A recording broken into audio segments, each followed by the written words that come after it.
Guys मेरा birthday काश गर्मियों की छुट्टियों में आता और मैं सबको पार्टी देने से फिर बच जाता, कितना मजा आता।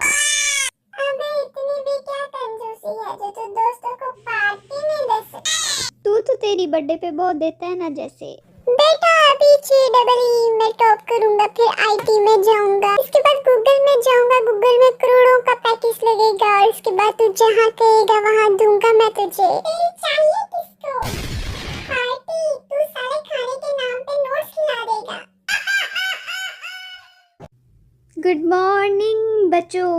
Good morning sir. Good morning टकले।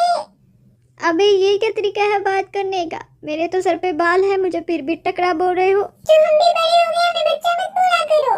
बेटा तुम लोग जितने भी बड़े हो जो मेरे लिए तो बच्चे ही रहोगे। आपके भी कितने बाल उग जाए पर आप हमारे लिए टकले ही रहोगे।